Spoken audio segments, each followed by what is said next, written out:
Welcome to Legacy Lost, where we bring you the most impactful and unforgettable stories from around the world. Today, we remember the lives of remarkable individuals whose legacies continue to inspire and resonate. From iconic musicians to trailblazing activists, join us as we celebrate their extraordinary contributions and bid farewell to those who have left an indelible mark on our lives. Stay tuned for a journey through their incredible stories. Sheila Jackson Lee, the prominent American politician and congresswoman from Texas, has passed away. The news of her death was confirmed last Friday through an official statement by her office. Sheila Jackson Lee, who was 74 years old at the time of her passing, had a remarkable career in public service, leaving a lasting impact on both her constituents and the nation as a whole. Born in 1950 in Houston, Texas, Sheila Jackson Lee dedicated her life to politics and advocacy. She was first elected to the U.S. House of Representatives in 1994, representing Texas's 18th congressional district. Over the decades, she became known for her passionate advocacy on issues such as civil rights, healthcare, and social justice. Her legislative achievements included significant contributions to the reauthorization of the Violence Against Women Act and efforts to combat human trafficking. Jackson Lee's career was marked by her staunch commitment to her constituents and her ability to address pressing national issues. She served on several influential committees, including the Judiciary Committee and the Homeland Security Committee, where she worked on legislation affecting a broad range of topics, from immigration reform to emergency preparedness. Her impact extended beyond her legislative work. Jackson Lee was a vocal advocate for education reform and played a crucial role in initiatives aimed at improving educational opportunities for underserved communities. Her leadership was evident in her efforts to secure funding for schools and support programs for at-risk youth. In addition to her legislative accomplishments, Sheila Jackson Lee was known for her unwavering dedication to her community. She regularly engaged with local organizations and was a frequent presence at community events, offering support and guidance on various issues. Her commitment to public service earned her the respect and admiration of her colleagues and constituents alike. The news of her passing was met with widespread mourning and tributes from across the political spectrum. Colleagues and political leaders expressed their condolences and shared their appreciation for her years of dedicated service. Her legacy will be remembered for her tireless efforts to advocate for the rights of marginalized communities and her significant contributions to American politics. Sheila Jackson Lee's family released a statement expressing their profound grief and appreciation for the outpouring of support from the public. They described her as a loving mother, grandmother, and friend who was deeply devoted to her family and her work. Her passing marks the end of an era for many who admired her unwavering commitment to justice and equality. As the nation reflects on Sheila Jackson Lee's life and career, her contributions to public service and her impact on American politics will be remembered with great respect. Her legacy of advocacy and dedication serves as a testament to her enduring commitment to making a difference in the lives of others. Cheng was a trailblazing Chinese actress, renowned as cinema's first female action hero. She gained iconic status for her role in the 1966 King Hu film Come Drink With Me, and for her portrayal of Jade Fox in the award-winning 2000 Ang Lee film Crouching Tiger, Hidden Dragon. Born in 1946, Cheng moved to Hong Kong in 1962 at the age of 16. In 1963, she began her training at Shaw Brothers Studio through a recommendation from a family friend. Her Mandarin and dance background helped her rise quickly in the industry. She made her feature film debut as Lu Chui in the 1964 Taiwanese drama Lovers Rock. Cheng's breakthrough came with her starring role in the 1966 Hong Kong film Come Drink With Me, directed by King Hu. Set during the Ming Dynasty, she played Golden Swallow, a skilled swordswoman on a mission to rescue her brother. Throughout the 1960s, Cheng continued to portray expert swordswomen in numerous films. In the 1970s, Cheng moved to Southern California to raise her children and attended business school at the University of California, Irvine. During this time, she also taught Chinese dance. Chen returned to international prominence in 2000 with her role as Jade Fox in Ang Lee's Crouching Tiger, Hidden Dragon.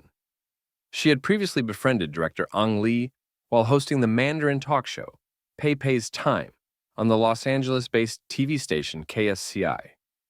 Following this, she portrayed Long Po in the 2004 television miniseries Watery Moon, Hollow Sky, aired as Paradise on Asian American television.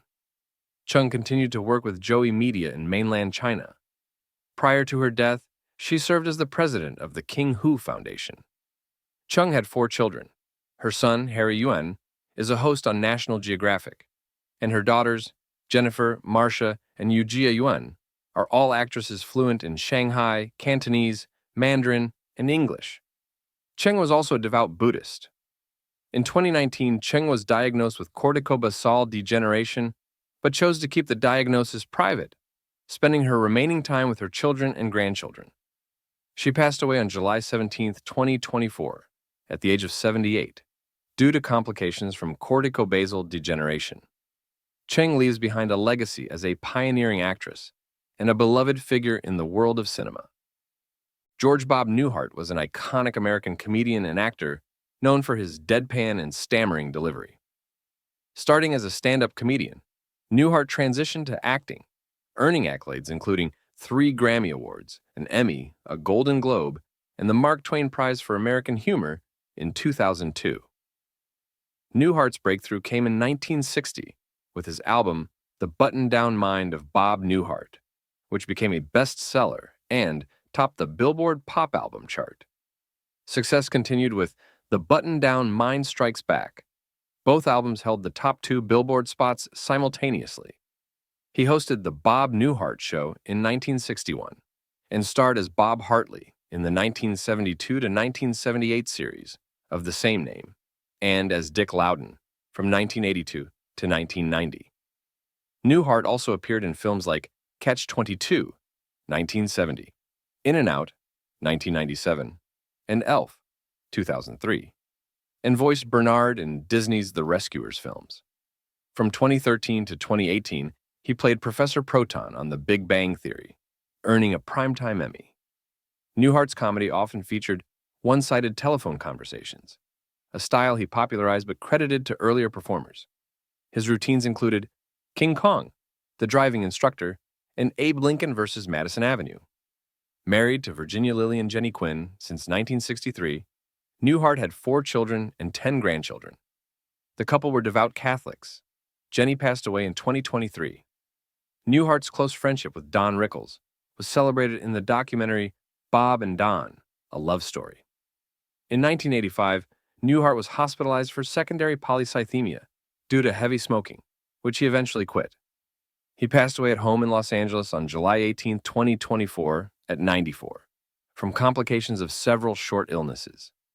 Newhart's legacy as a master of comedy endures, marked by his unique delivery and timeless humor. Lou Dobbs was an American conservative political commentator, author, and television host.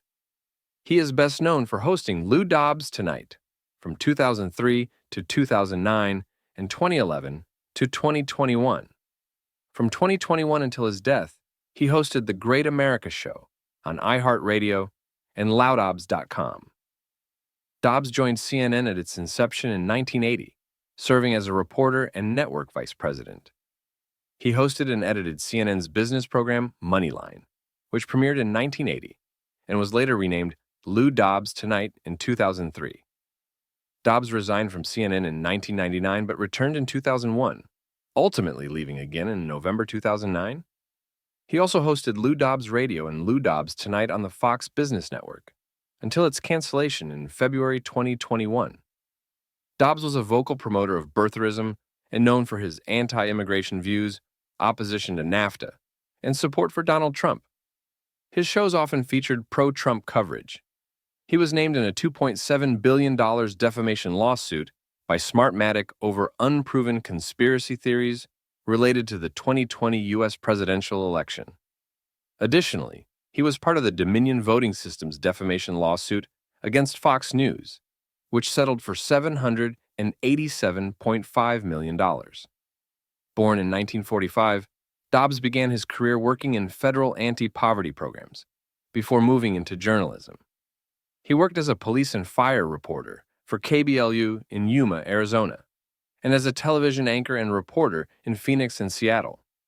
Recruited by Ted Turner, Dobbs joined CNN in 1980 as its chief economics correspondent and host of Moneyline. He also held executive roles, including executive vice president and founding CNN-FN, where he anchored Business Unusual. Dobbs focused increasingly on the dangers of illegal immigration. Upon returning to CNN, describing himself as a populist and criticizing corporate greed, he hosted Lou Dobbs Radio from 2008 to 2012, a 3-hour daily show featuring political discussions and listener calls, competing with other major talk shows. Dobbs was also a columnist for Money Magazine, U.S. News and World Report, and the New York Daily News. He divorced his first wife in 1981 and later married Debbie Lee Sura, a former CNN sports anchor. The couple raised 4 children together. Louis Carl Dobbs passed away on July 18, 2024, at the age of 78, due to complications from a stroke. His career was marked by his strong political views and significant influence in conservative media.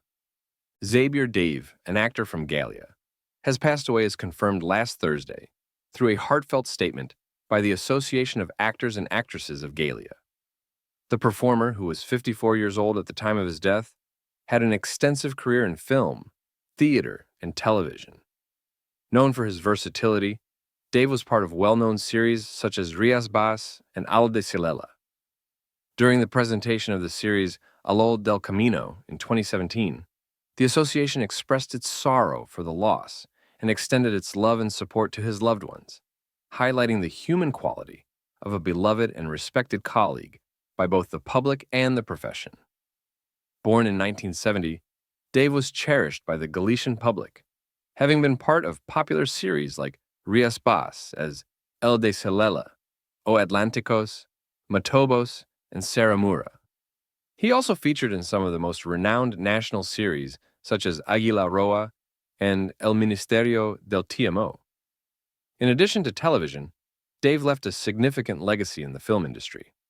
His filmography includes titles such as Jalisco, 2001, Las Mujeres del Anarquista, 2006, El Menor de los Malos, 2007, Acatri Brona, 2012, Las Altos Preon, 2014, Palabras en Len, 2015, Fodem, 2023, and Neves, directed by Sonia Men, released this year. The association also noted his work in theater and audiovisuals, where he showcased undeniable talent, making him an example for everyone.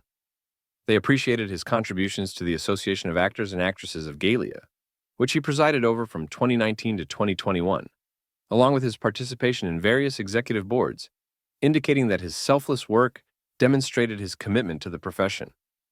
His agent, Alejandro Albacete, also shared the news on social media, stating that Dave's death was unjust, unexpected, and very painful. Albacete mentioned that Dave left us like the rock and roll star he was, discreetly, and that very few knew he was a rock star. His style was not to make more noise than necessary, letting his work and character speak for him. Albacete finds comfort in knowing Dave lived intensely and genuinely. And being one of the privileged ones who enjoyed him, he was direct and laconic about important matters. This statement would seem too long and sentimental to him. I can hear him saying to me, "Come on, Nacho, don't ramble. Just say Shabi is gone, and that's it." Happy Traum was a renowned American folk musician who emerged from the Washington Square music scene in the late 1950s. He became a pivotal figure in the Greenwich Village music scene of the 1960s and the Woodstock music scene of the 1970s and 1980s. Traum's first significant recording was in late 1962, where he joined Bob Dylan, Phil Ochs, Pete Seeger, and others for Broadside Ballads Voller, one with his group, the New World Singers.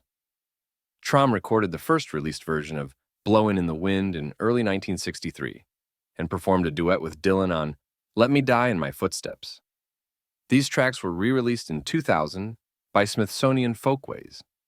Later in 1963, the New World Singers recorded an album for Atlantic Records, which included the first recording of Dylan's Don't Think Twice, It's All Right.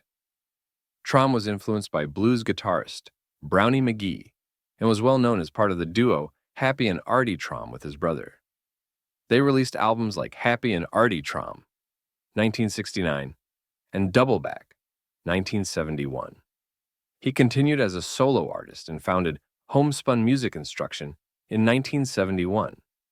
Traum played guitar, banjo, bass, and sang harmony on 4 songs for Dylan's Greatest Hits Vol. 2 and the Bootleg Series Vol. 10. Dylan also invited Traum to a session with poet Allen Ginsberg, resulting in the box set Holy Soldier Jelly Roll. Happy Traum died on July 17, 2024, at the age of 86, leaving a lasting legacy in folk music and influencing generations of musicians. Celine Dion. More than 2 years after announcing her diagnosis with a rare neurological condition, Celine Dion remains optimistic. She appears on the cover of Vogue France's May issue, discussing her battle with stiff person syndrome. "I haven't beaten the disease as it's still within me and always will be," Dion said. She undergoes athletic, physical, and vocal therapy 5 days a week, adding, "I've chosen to work with all my body and soul with a medical team. My goal is to see the Eiffel Tower again." Stiff person syndrome is a rare neurological disorder causing debilitating muscle spasms. Dion revealed her diagnosis in December 2022, noting its impact on her performances. Since then, she has kept a low profile, but made several public appearances recently, including the 2024 Grand Grammy Awards. Regarding her return to the stage, Dion expressed hope, but no specific timeline, saying, "I can't say yes in 4 months. My body will tell me." Dion will share more about her health in the documentary I Am Celine Dion, releasing June 25th on Amazon Prime Video. Thank you for watching Legacy Lost. We hope you enjoyed this tribute to the lives and legacies of these remarkable individuals. If you found their stories as compelling as we did, don't forget to like, share, and subscribe for more unforgettable content. Join us next time as we continue to honor and remember those who have made a lasting impact. Until then, take care and keep celebrating the memorable ends of extraordinary lives.